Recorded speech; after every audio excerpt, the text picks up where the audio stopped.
Why would I say Heartbreak Hotel is a great solo for everyone to learn? Well, it's E minor pentatonic. It's up here. And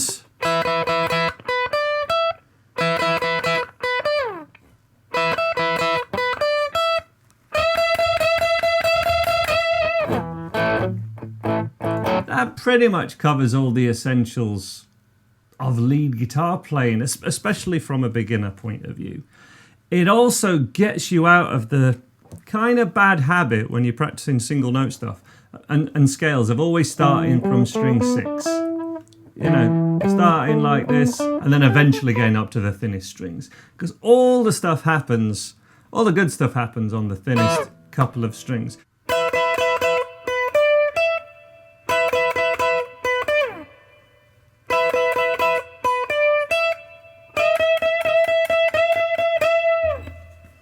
Alright, so that is Heartbreak Hotel using the E minor pentatonic scale, but actually using the B note at the 12th fret on the B string, a D, and then an E, 12, 15, 12.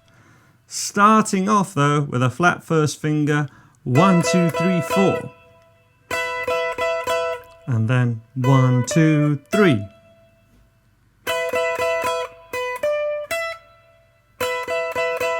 And then 12, 15. And that's a slide down, again a great technique to learn for beginners. Not actually hearing an end note. This sort of throwaway, I love these kind of slide downs. Really cool to be able to add those as a beginner. The third time through is the same as the first one.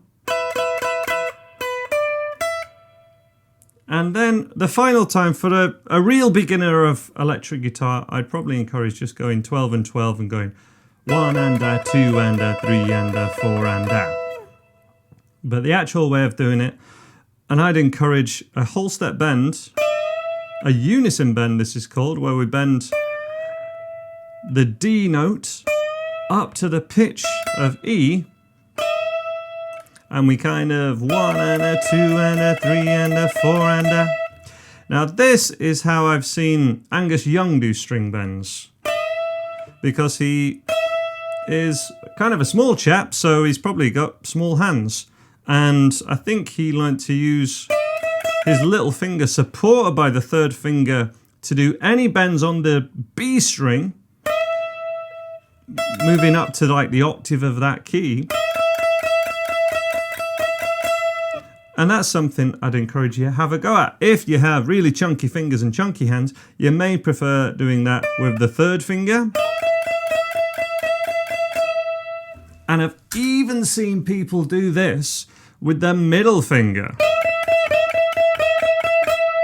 So you use kind of whichever feels most comfortable, middle, third, or pinky. But if you're using the third or pinky, support the bend, doing what Paul Gilbert calls the giant first finger, or the giant finger, because you can really push up with the third finger far easier than you can with any single finger. But I have to admit, so many of my favourite guitar players, like Dan Hawkins of The Darkness, for instance, or I believe Slash often does these bends with the middle finger, kind of. Those kind of things. He'll often use the middle finger because he's probably got really strong fingers, really strong hands. But whatever you do, don't push up directly. Don't push up vertically. You want to move on an angle going in to the guitar neck like you're going in for a handshake with your fretting hand, and pivot around the wrist. It's the wrist that moves up no matter which finger you're using. And the fingers really don't move, whether it's the middle finger, the third finger and middle together, or the little finger, third and middle together. The fingers don't move, it's the wrist pivoting.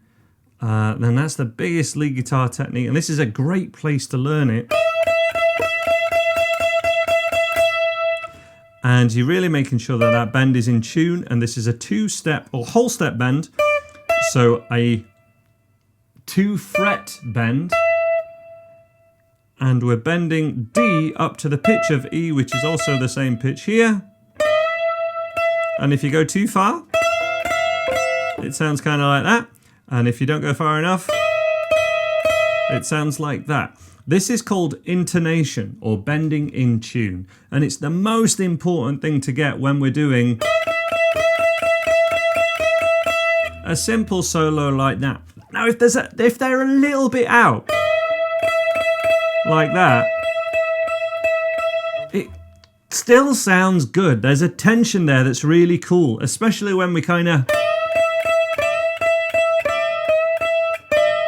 and we have all this tear that happens between the 2 pitches, getting closer and closer, and then evening that. That sounds really cool. What doesn't sound good is going past it,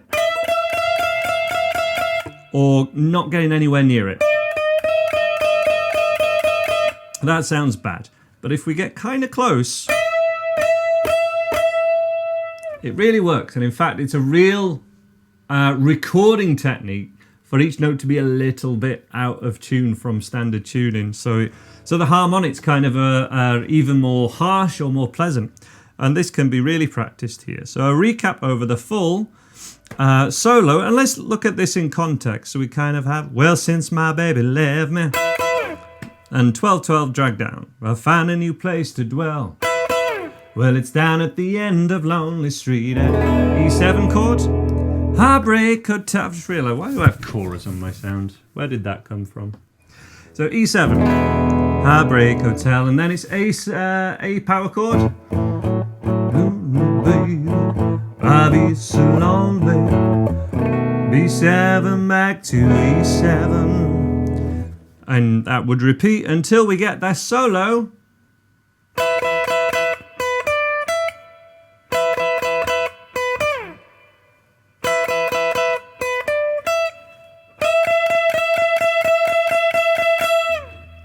And we can do little things like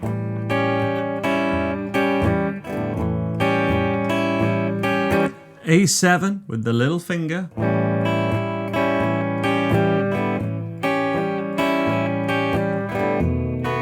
B7 back to E, and then finishing on F7